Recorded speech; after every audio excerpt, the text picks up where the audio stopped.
Hi! Welcome back again to Braille's channel. Isang announcement po tayo ngayon para sa lahat ng seniors beneficiaries ng social pension at iba pang programa ng DSWD. Dapat nyo po yung malaman para sa inyong payout. Ano nga ba ang balitang ito? Yan po ang ating ibabahagi ngayon, but before po tayo mag-start sa ating topic, kung bago ka pa lang sa aking channel, please do kindly subscribe, like, and share na din sa ating mga kaibigan, kaanak o kapwa po nating pensioners. For peace at iba pa, at please do share na din sa ating mga social media accounts para mas marami pa ang makaalam. With no further ado, let's begin na po sa ating topic. Just in. Announcement. Dapat alam mo. Para sa lahat ng seniors beneficiaries na naghihintay ng kanilang social pension payout updates, kasama rin ang 4Ps, AICS at iba pa alamin.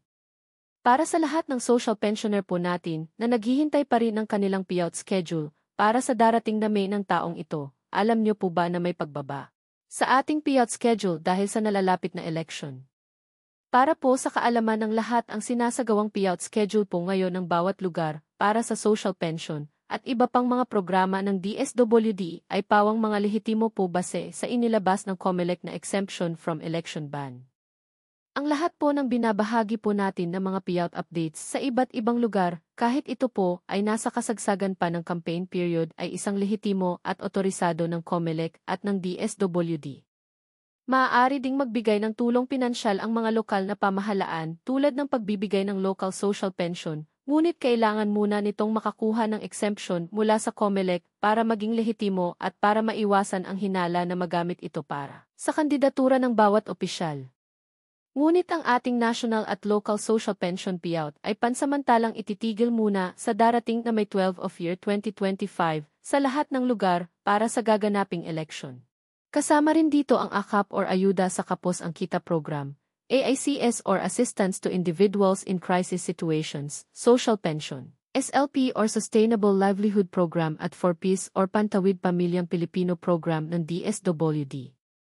Magpapatuloy muli ang nasabing payout pagkatapos ng eleksyon, kaya makakaasa pa rin po tayo na maibibigay po ang inyong mga social pension at iba pang benepisyo sa mga susunod na mga buwan.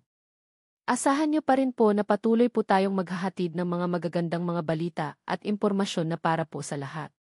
Sa mga wala pa ring payout schedule at manatili lamang po kayong nakatutok sa aking channel para sa mga latest updates ng ating social pension payout, 4Ps payout at iba pang benepisyo na para po sa inyo. Marami pong salamat and God bless po sa inyong lahat.